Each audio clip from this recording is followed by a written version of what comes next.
ఇవాళ మనం పచ్చిమిర్చి కోసుకున్నాం. చూడండి మన టెర్రస్ గార్డెన్లో ఎలా వచ్చిందో. నేను ఎప్పుడూ చెప్తాను కదండి, పాటింగ్ మిక్స్ అదే అన్నీ ఈక్వల్ రేషియోలో వేస్తాం. ఇసుక కూడా వేసుకోవాలి గొల్లగా ఉండడానికి. చూడండి ఎన్నేసి మిర్చి వచ్చిందో. ఇక్కడ చూడ్చిన్న ఒక్క కొమ్మకి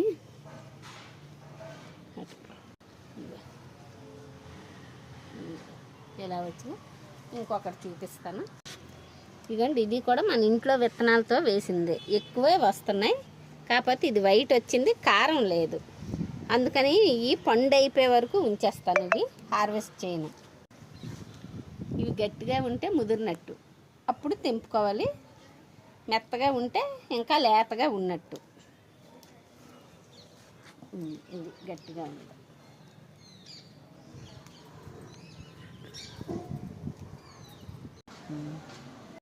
ఇంకా ఉన్నాయి అక్కడ. అక్కడ ఇంకో చెట్టు ఉన్నాయి, చిన్న 4-5 చెట్లు వేసాను.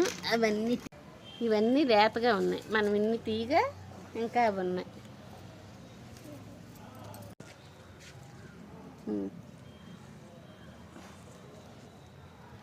ఇదొక చెట్టు, అదొకటి ఉన్నాయి. 4-5 చెట్లు, 4-5 చెట్లు ఉన్నాయి. మనం ఒక చెట్టుకి, రెండో చెట్టుకి కొంచెం కోసం, మిగతా మళ్ళీ వాడుకున్న తర్వాత తీసుకుందాం.